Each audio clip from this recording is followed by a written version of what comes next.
بسم الله الرحمن الرحيم الحمد لله رب العالمين والصلاة والسلام على أشرف الأنبياء والمرسلين نبينا محمد وعلى آله وصحبه أجمعين وبعد السلام عليكم ورحمة الله وبركاته.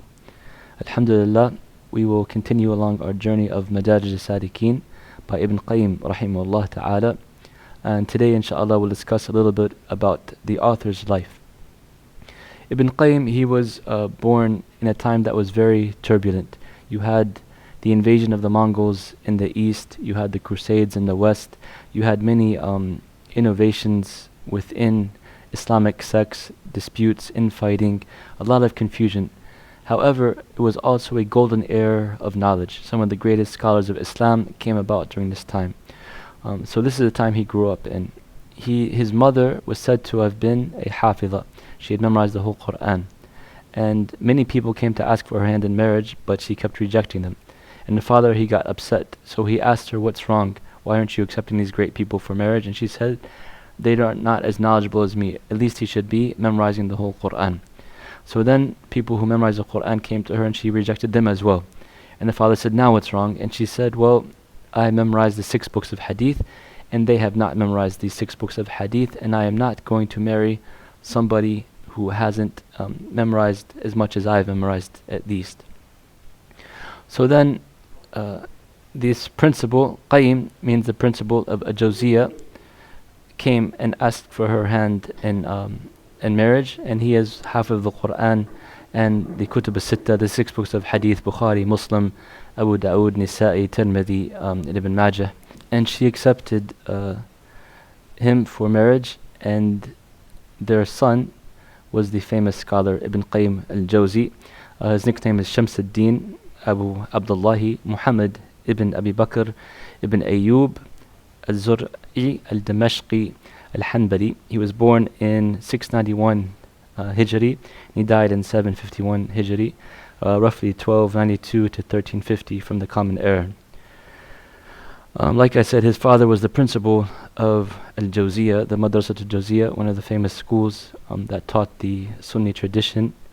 And he grew up, obviously learning from his father, and studied under the great scholars like Shams Din al-Napalsi and Abu Bakr ibn Abdullah al-Da'im, Qadi Taqiyuddin ibn Sulaiman, Fatima al-Jawhar from Hadith. Many scholars he studied under, but his most famous teacher was Ibn Taymiyyah rahimahullah, and he studied under him for maybe 17 years.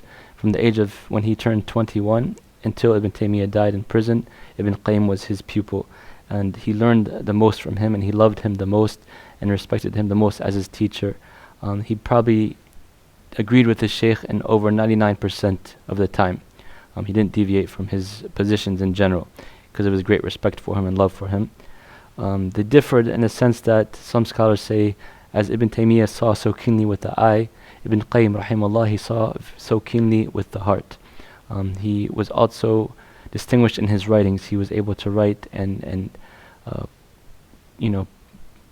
pass on his ideas in a more succinct manner than Ibn Taymiyyah rahimahullah ta'ala. But of course, both are some of the greatest scholars of Islam. As for his students, some of the most famous of them is Ibn Kathir, the famous tafsir of Ibn Kathir and Bidayah wa Nihaya, and other books he wrote, and also Ibn Rajab al-Hanbali, who wrote the Sharh of Arba'in Nawawiyya and many books of the Hanbali fiqh and hadith and others.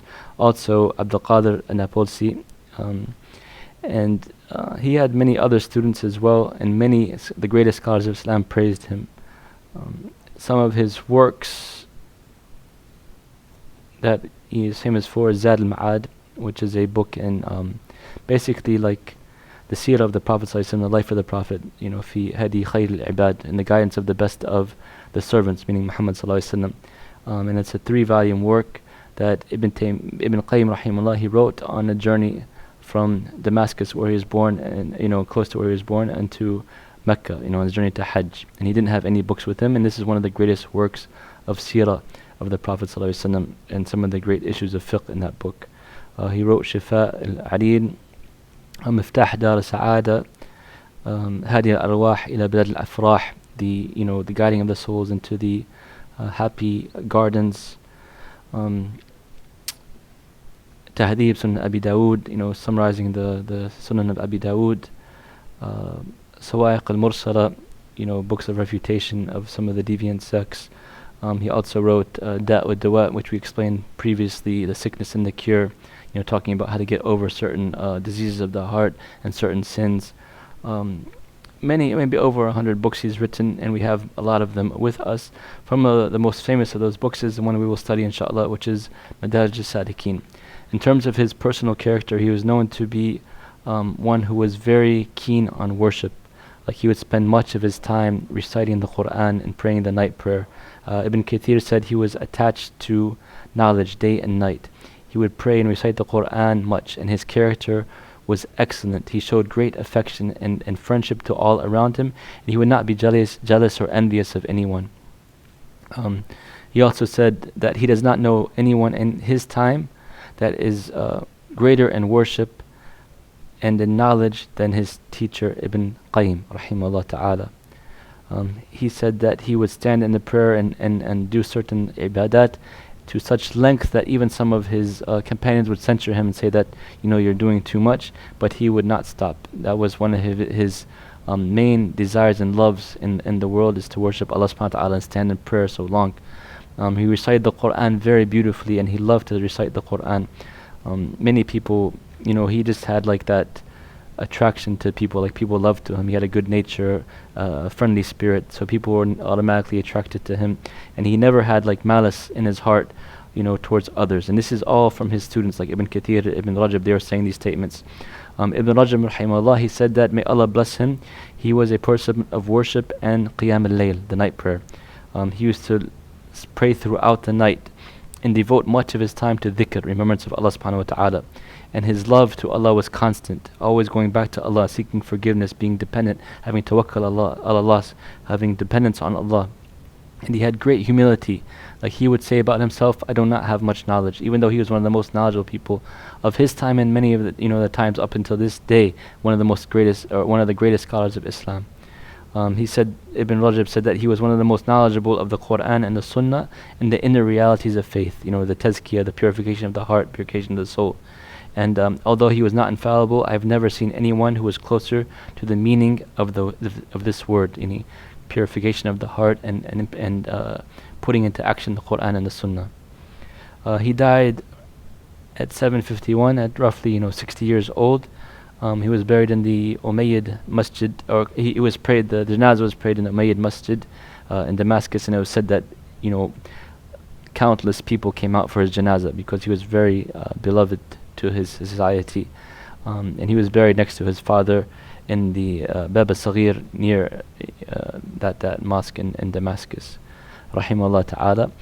So from the works that we're going to study, inshallah, is Madarij As-Salikeen, and that was probably his greatest treatise or greatest work.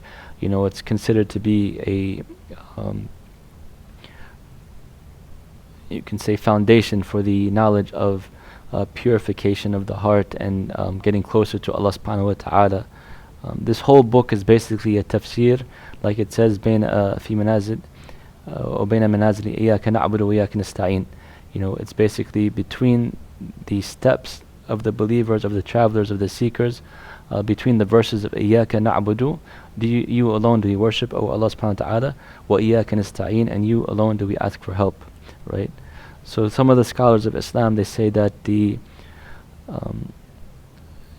Quran basically is like a summary of the Torah and the Injil and all the previous books that came before us. And then the seven first surahs are like the summary of the whole Quran basically. And then Surah Al-Fatiha is a summary of those seven surahs. And إِيَّاكَ نَعْبُدُ وَإِيَّاكَ نَسْتَعِينُ is like the summary of the whole book. That's the purpose of life, worshipping Allah alone and seeking help from Him. And the Imam, he starts the book with the explanation of the Fatiha, and then he's going to go along, inshallah, and teach us about each of the manazil, each of the steps or the traveling points of the believers. Each step we'll learn about something new of how to lift up our iman, how to get closer to Allah subhanahu wa ta'ala.